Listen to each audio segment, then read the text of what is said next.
hiriyaan qaba. Hiriyaa akkasiin qaba. Hiriyaa kee wajjin akkas dabarseera osoo naan jedhee haadha keetti akkas jedhee taase haati yeessin immoo akkanumatti waan sodaadhuuf na rukutii na dhaanuu dandeessi mana na baasuu dandeessis jedhee waan keessi kiyya sammuun kee akkas waan akkasii waan yaannuuf keessa garaa keenya kan jedhu baasnee haadha keenyatti himachuun kanaaf sodaanna kan jedhu yaadaa jechuudha.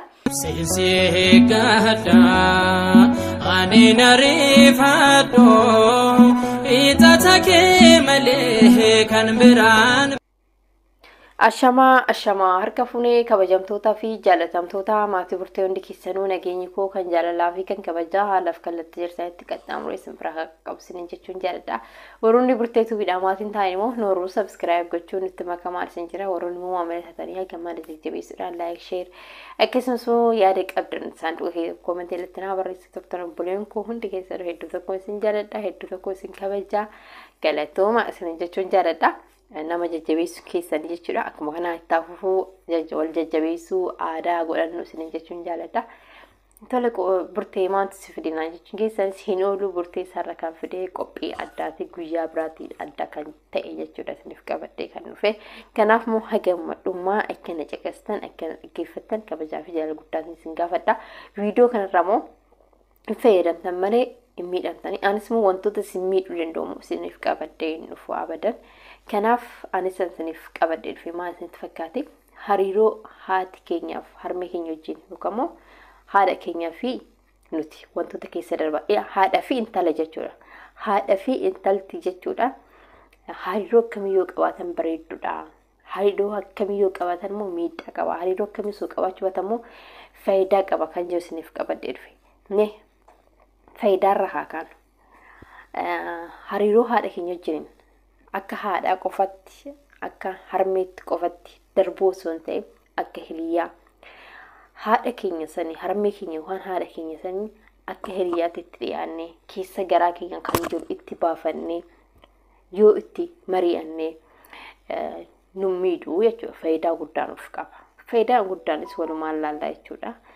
Maal isin fakkeete haadha keenya wajjiniin yoo akkuma isin jee hiriyaa taanee wantoota keessa keenya jiru iccitii keessa keenya jiru dhoksamee han jiru kana keessa baasnee haadha keenyatti himannee haati keenya sun waa'ee jiruuf jireenyaa hin beekti shamara waan taateef moo keessa darbaa dhufte waan taateef nuti moo daandii seera akka hin darbine daandii kun lakkee akkasii miti akkas gorii garas gorii nuun jedhanii karaa nu qabsiisuu danda'an jechuudha.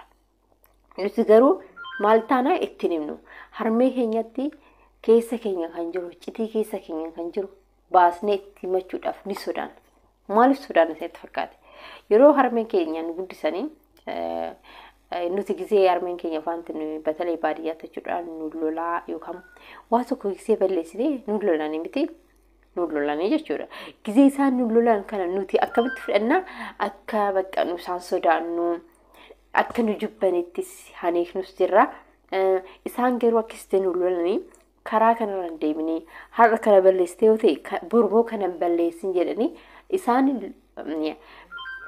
lolaatti nu gorsaa jiran jechuudha. Lolaan nu gorsan isaan nuti immoo akka badiitti sodaannaa yookaan immoo sodaan akka isaan sodaachaa deemnu nutti fakkaata jechuudha. Kun gara dogongora keenya jechuudha. Kanaaf haadha keenya duras yeroo haati keenya jechuudha. Isheenis haati keenyas balleessaa qabdi.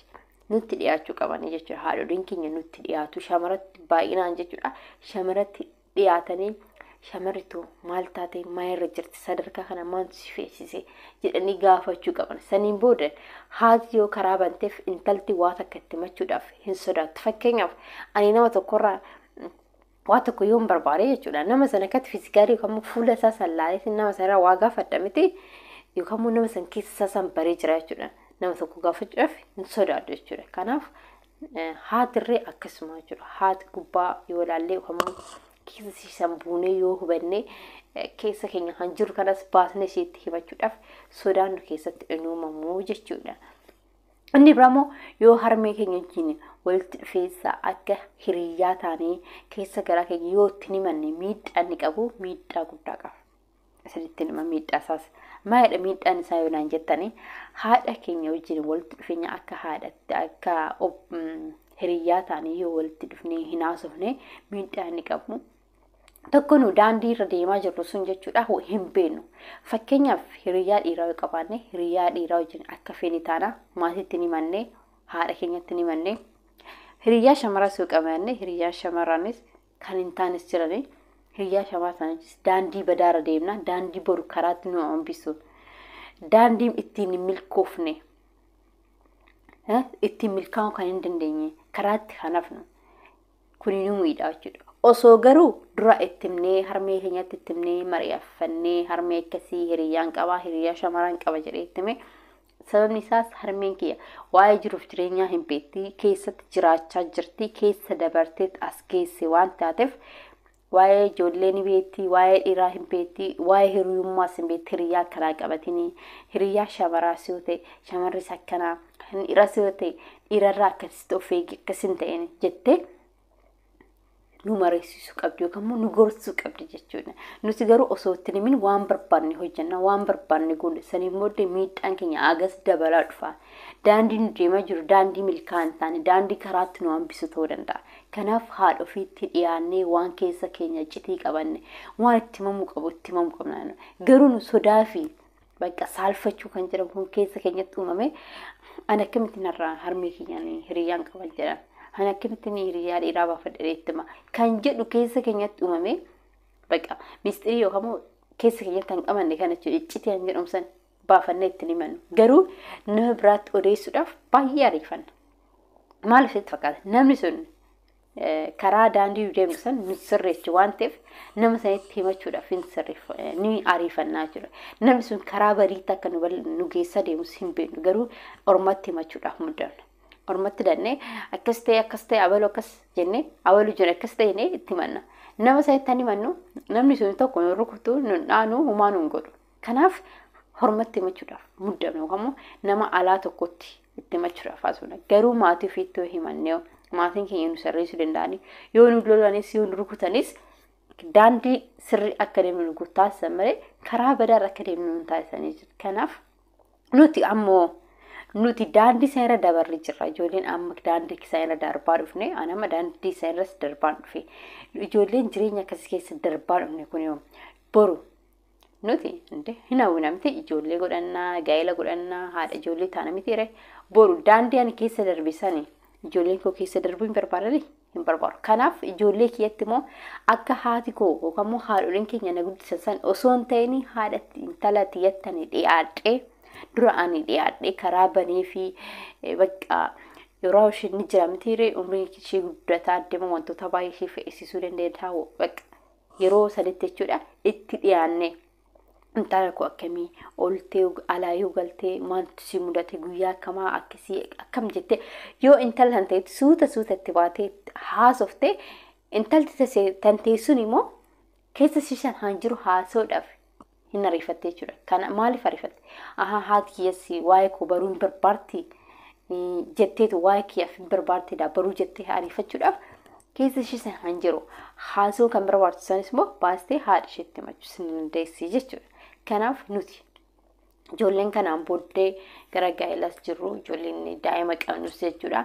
Kan hin qabnes rabbi nuuf haa kennu kan hin qabnes immoo jechuudha. Kanaaf ijoolleen keenya kanaaf fuulduraa kan nuuf dhufaa deemaniif daandii badaa daandii kufii bakka daandii hin taane keessa darbaa yoo nageenye yookaan sa'a kanaan geenye nuti immoo daandii san keessa qormaatamnee daandii badaa osoo hin beekin itti seenii osoo maatii keenyaan hin mari'afatiin fa'aa wantoota garaagaraa goone kana jechuudha. Ijoolleen keenya immoo daandii isaa irra akka hin deemnetti ijoollee keessatti eeggachuu qabna. Baay'inaan ijoollee shamaraa ni beektan shamarri waan baay'ee ishee muddata waan ta'eef shamaratti dhiyaannee gorsuu dandeenye gorsuu daandii ishiin deemaa jirtu likkii akka hin taane loluudhaan osoo ta'an akka haadholii duraanitti jiran miti haadholiin tokko namaa lolanii miti akkasitti loluu osoo hin ta'in tasgabbaa'uudhaan yoo waa balleessitaree guba sanni aarritu aara keenya immoo fuula keenya irratti baasuun irraan eegamu jechuudha. Ijoollee filatitti keessatti qabannee jechuudha.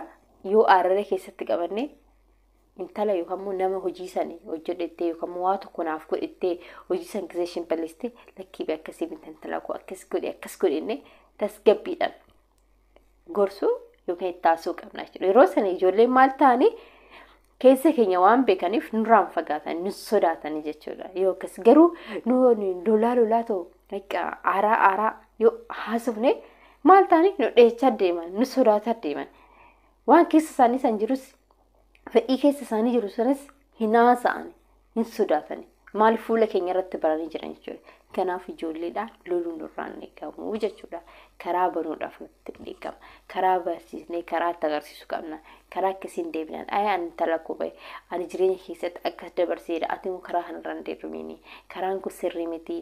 Hiriyaa dhiiraa qabaattee immoo hiriyaa dhiiraa akkas hin ta'in akkas wajjin hin ta'in jennee gorsuu qabna jechuudha. Ammanu yookaan immoo hundi keenya ta'uu dandeenya. Ijoolleen tokko ni jirra. Karaa nu deemaa irra dhufne jechuudha. Baay'inaan maatii keenyatti himachuu irraa osoo diimatiin maaf inni mana akkuma isin jedhan dura isiniif kaaseera osoo sodaannu sodaarraa kan ka'e itti himannu akkamittiin an akkas ta'e jira akkas ta'e jedhee itti maddaa maan naalleetti maan naal lolan na rukutanii na reebanii maal naan jedhan kan jedhu keessi keenya guutamee bakka wantoota feenu hundaa itti himachuu wantoota nu mudate hundaa itti himachuuf ni sodaanna jechuudha. Kuni akkuma isin jedhe magaalatti jechuudha xiqqoo ni jiranii intalti haati akka hiriyaa taatee wanta ishee mudatu hunda isaa gaggaafattee qorattee fa'aa bira geessi. Nuti immoo baadiyyaatti gara baadiyyaa kanamoo jechuudha.